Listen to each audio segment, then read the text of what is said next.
Good morning बच्चों। आज का टॉपिक है समय और इतिहास के कालखंडों पर विचार। इतिहासकार समय को केवल घड़ी या कैलेंडर की तरह नहीं देखते, यानी कि केवल घंटों, दिन या वर्षों के बीतने के रूप में ही नहीं देखते। उनका नज़रिया यह है कि समय और सामाजिक और आर्थिक संगठन में आने वाले परिवर्तनों को झलकता है। ये दिखलाता है कि विचारों और विश्वासों में कितना स्थायित्व रहा है और कितना परिवर्तन आया है।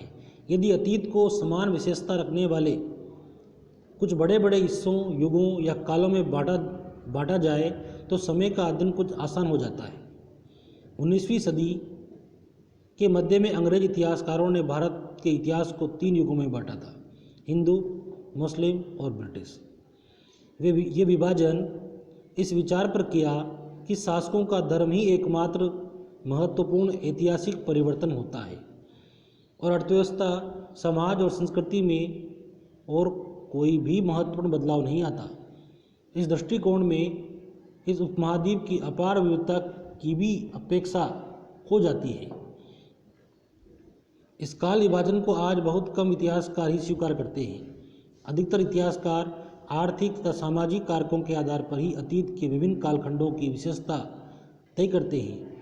पिछले साल आपने जो इतिहास पढ़े हैं उसमें प्राचीन समाजों के कई प्रकारों का समावेश था, जैसे शिकारी, संग्राहक, प्रारंभिक दौर के कृषिकर्मी, शहरों और गांवों के निवासी, प्रारंभिक दौर के राज्य और साम्राज्य।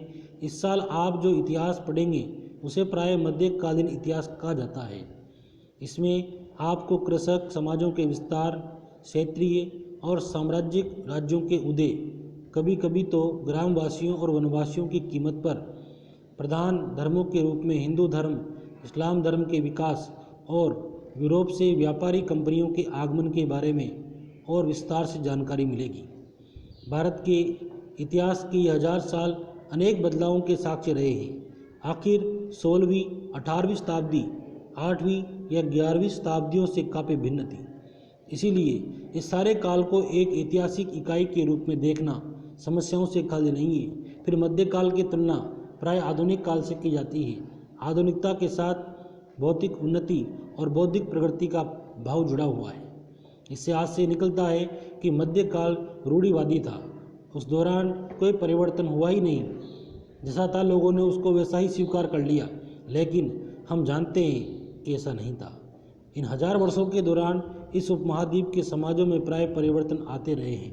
कई क्षेत्रों की अर्थव्यवस्थाओं तो इतनी समृद्ध हो गई थी कि उसने यूरोप की व्यापारी कंपनियों को भी आकर्षित करना आरंभ कर दिया था। इस पुस्तक को पढ़ते समय आप परिवर्तन के चिन्हों तथा यहाँ सक्रिय ऐतिहासिक प्रक्रियाओं पर ध्यान देते चलेंगे और जब भी संभव हो इस पुस्तक में आप जो पढ़ रहे हैं उसकी तुलना आप पिछले वर्ष पढ़ी हुई बातों से करने की कोशिश करेंगे। जहाँ भी संभव हो ये देखें कि कहाँ बदलाव हुए हैं और कहाँ नहीं, और आज अपने आसपास की दुनिया पर नज़र डालकर भी ये देखें और भी क्या कुछ बदलाव या वैसा ही रहा है।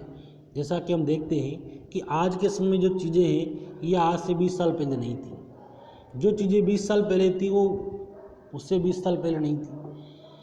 हम जितने पुराने इतिहास में जाते हैं हमें उतना ही कुछ नया मिलता है और आज भी हमें कुछ नया मिलता है। हम जैसे जैसे आगे बढ़ते जाएंगे, समय निकलता जाएगा, वैसे वैसे समाज में, संस्कृति में, धर्म में परिवर्तन होते रहते हैं।